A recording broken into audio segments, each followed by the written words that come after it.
Bonjour et bienvenue dans cette vidéo dans laquelle je vais vous présenter le dispositif Parcours d'orientation vers un avenir serein édité aux éditions Nathan.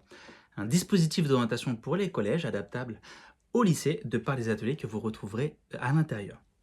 Ce que je vais vous proposer, c'est qu'on fasse un tour de ce que vous retrouverez dans ce dispositif ainsi que des 8 ateliers que vous pourrez animer à votre tour puisque ce dispositif vous propose une trame d'accompagnement en 6 à 8 ateliers que vous pouvez animer tout au long de l'année si vous êtes enseignant, et puis de façon plus condensée si vous décidez d'en faire un dispositif d'orientation intensif.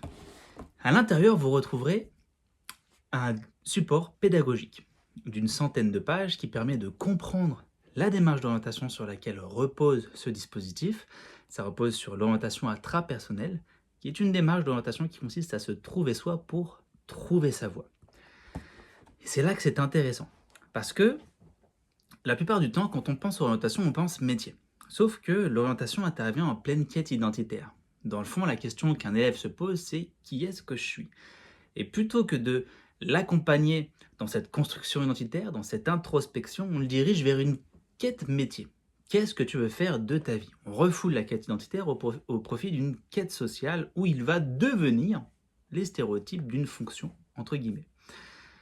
Et c'est pour ça qu'on a autant de réorientation chez les élèves et c'est pour ça qu'on a autant de projets de reconversion chez les adultes. Parce qu'à un moment, cette crise identitaire, ce besoin de sens, ce besoin de savoir qui on est, eh bien, il se représente et cette question du qui je suis peut remettre en question énormément de choses.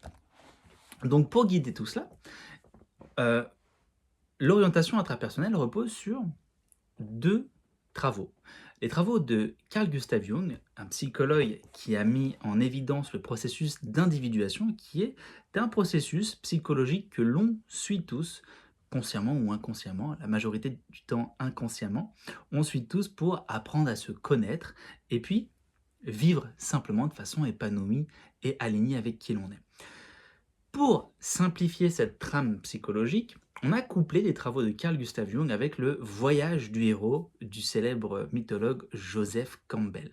Joseph Campbell a fait une découverte incroyable. En fait, il s'est aperçu que tous les héros de la mythologie, de vos films préférés, de vos romans préférés, des mangas, des dessins animés, en fait, tous les héros sont sur la même trame narrative, ce que Joseph Campbell appelle le voyage du héros.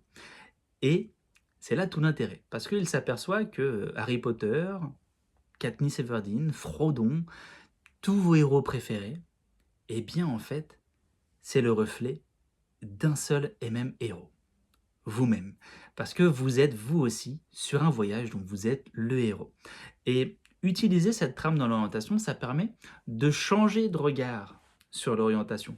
Voir l'orientation non pas comme la contrainte de devoir trouver ma voie, mais comme l'opportunité de me trouver moi et puis de mettre en lumière ce voyage sur lequel je suis et ce voyage que je veux pratiquer tout au long de ma vie.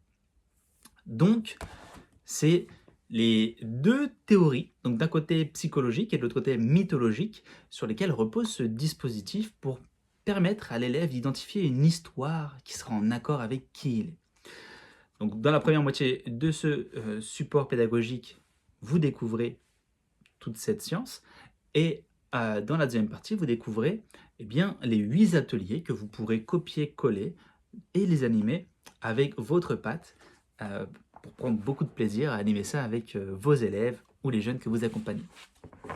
Dans le dispositif, vous avez également des cartes archétypes. Les archétypes, c'est vraiment très intéressant comme outil de typologie de personnalité parce que ça permet de revenir à la base de tous les outils de connaissance de soi sans enfermer quelqu'un dans une case. Ça permet de faire le lien entre notre conscient et notre inconscient en comprenant les besoins sur lesquels se construit notre personnalité. Parce que quand on fait des tests, parfois on a tendance à avoir un résultat et puis, ok, vous êtes ça, et c'est tout. Alors que notre personnalité évolue avec le temps. Et c'est ça qui est intéressant. Par exemple, si j'ai besoin de comprendre le monde, me comprendre moi-même, il y a de grandes chances que je m'identifie au sage. Si j'ai besoin de sécurité, que je cherche une certaine pureté, une certaine harmonie dans ma vie, il y a de grandes chances que je me sente animé par l'innocent. Et en fait, eh bien, les résultats de cette recherche sur soi ressemblent à cela. Alors, on ne va pas parler d'archétypes avec des élèves, on va parler de héros. On va dire qu'en vous, vous avez 12 héros qui vous aident à répondre à vos besoins. Et qu'en fonction de cela, eh ben, vous allez pouvoir faire émerger un métier en accord avec votre personnalité profonde. On a même développé une application qui permet de faire passer ce test à vos élèves et qui est incroyable. Et en fait, pour rentrer dans les ateliers, dans le premier, l'élève va simplement conscientiser les archétypes qui l'animent, les héros qui sont activés chez lui. Si j'ai beaucoup besoin de comprendre le monde, eh bien l'élève va simplement beaucoup colorier cette partie-là. Si l'élève n'a pas forcément besoin de sécurité, il va moins colorier celui-là. Et en fait, ça va lui donner une représentation de tous ses besoins et on va voir eh bien, les héros qui sont activés chez lui, donc les traits de caractère ou la typologie de personnalité de l'élève. À chaque fois, dans le dispositif, il y a une dimension jeu et une dimension nous, afin de créer de la cohésion et un climat de classe qui est positif et qui va être aussi propice à l'introspection. Vous avez plein de rituels de bien-être qui permettent d'apaiser les élèves et de créer de la bienveillance et du respect parce que s'introspecter, si on n'est pas en confiance, c'est difficile de le faire. Et ce qu'on propose de faire dans ce premier atelier pour créer davantage de tolérance par la connaissance de soi, parce qu'encore une fois, quand on comprend les personnes qu'on a en face de nous, bien, on apprend à les respecter et à les aimer pour ce qu'ils sont. On propose à l'élève de se comparer, de demander à son voisin si est-ce que lui, eh bien, il me voit de la même façon que moi je me vois. Imaginons, moi j'ai mes résultats, vous avez les vôtres, et on va échanger simplement pour se confronter à ce qu'on appelle en psychologie le masque social. Est-ce que vous me voyez tel que moi je me vois? Alors, on ne va pas parler du masque social avec les élèves, mais ça permet de conscientiser que parfois, on a une image de nous qui ne se reflète pas à l'extérieur. Et c'est peut-être pour ça qu'il y a des soucis de communication ou qu'on est déçu parce qu'on prétend qu'on est capable de, mais en fait, ça ne se voit pas forcément. Ce qui permet d'approfondir un travail autour des compétences psychosociales, de la connaissance de soi, et c'est vraiment très intéressant. Deuxième atelier, on a un atelier sur les forces. Chaque élève va découvrir ses forces de façon individuelle et de façon collective. Et bien chaque élève, là on propose un temps qui est vraiment incroyable à vivre, un temps d'élève à élève où chacun eh bien, on va reconnaître les forces de nos camarades. Ce qui permet vraiment un très beau moment de partage et encore une fois de créer de la bienveillance dans une classe parce que ce dispositif, c'est important de le comprendre, c'est pas que de l'orientation en fait. C'est vraiment un prétexte à rentrer en introspection, mieux se connaître et quand on se comprend mieux, qu'on comprend l'autre, eh bien on apprend à le respecter. Et on a une période où on parle beaucoup de harcèlement scolaire et de ce genre de choses. Ben là, vous avez un prétexte à et un support pour créer de la bienveillance et du respect au sein d'un groupe de classe. Donc ça, c'est les deux premiers ateliers. Après, on a 3 autres ateliers pour cheminer vers nos valeurs profondes. Comprendre ce qui est une valeur et puis cheminer vers les valeurs qui animent les élèves. Ce qui nous fait les 5 premiers. Cheminer vers ses besoins à travers ses archétypes, nos forces, et puis 3 ateliers sur nos valeurs pour définir ce qui nous anime vraiment dans le fond. Et puis après, vous avez 3 ateliers que vous pouvez condenser selon le temps que vous voulez y accorder. 3 ateliers qui permettent eh bien, de faire émerger un univers métier qui va être en accord avec l'élève, en accord avec ses besoins, qui va lui permettre de s'honorer, de respecter ses valeurs, d'utiliser ses forces, etc., etc.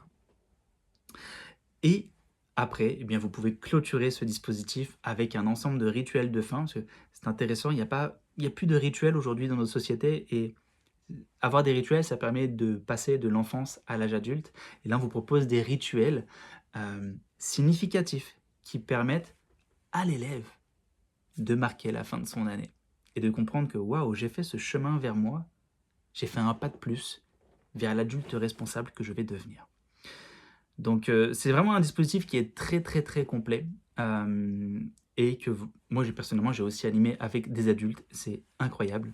Ce qu'on propose de faire, c'est des formations en établissement scolaire. Si vous êtes un établissement, eh bien on vous propose 2 jours de formation pour vivre le dispositif, expérimenter les rituels de bien-être et voir en fait toute la profondeur que vous pouvez apporter dans une classe sous couvert de ce dispositif d'orientation parce qu'encore une fois, on va bien plus loin que simplement le fait de faire de l'orientation. On va créer un climat de classe qui va être vertueux et positif pour que les élèves apprennent à se respecter, à s'écouter et à honorer leurs valeurs, tout simplement. Si vous êtes accompagnant ou que vous coachez des jeunes, vous avez également une formation en ligne sur ce dispositif qui dure 2h30 et puis vous allez découvrir comme ça tous les ateliers.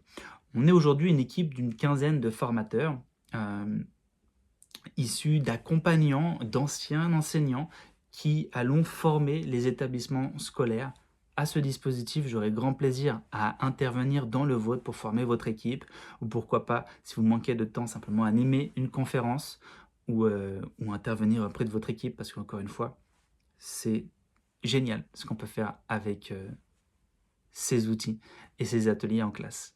Je vous mets différentes informations dans la description de cette vidéo et puis n'hésitez pas à me contacter si vous avez la moindre question. D'ici là, je vous souhaite une très bonne journée.